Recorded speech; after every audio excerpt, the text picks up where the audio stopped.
جو نماز نہیں پڑھتا وہ پکا کافر ہے یا عملی کافر ہے؟ کیونکہ اس نے تو کلمہ لا الہ الا اللہ محمد رسول اللہ پڑھا ہے، اس کو ہم کیسے کافر کہہ سکتے ہیں؟ جو نماز نہیں پڑھتا وہ کافر ہے یا عملی کافر ہے؟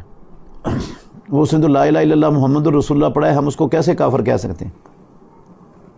بھئی ہم تو کسی کو بھی کافر نہیں کہہ سکتے، لیکن اللہ جس کو کافر کہہ دے، اللہ کے رسول جسے کافر کہہ دیں، کیا ہم اس کو بھی کافر نہیں کہہ سکتے؟ اللہ نے قرآن مجید میں فرمایا، سورہ بقرہ کی 11 نمبر آیت میں فرمایا فَإِن تَابُوا وَأَقَامُوا الصَّلَاةَ وَآتَوُا الزَّكَاةَ فَإِخْوَانُكُمْ فِي الدِّينِ، اگر لوگ کفر شرک سے توبہ کر لیں، نماز قائم کریں، زکوٰۃ ادا کریں، پھر دین میں تمہارے بھائی ہیں۔ اس کا مطلب ہے جو نماز نہیں پڑھتا وہ مسلمانوں کا دین میں بھائی نہیں رہتا، اور جو دین میں بھائی نہیں رہتا وہ کیا بنے گا؟ نسب میں ہو سکتا ہے بھائی، لیکن دین میں بھائی نہیں ہے۔ اگر مسلمان ہوتا تو دین میں بھائی ہوتا نا۔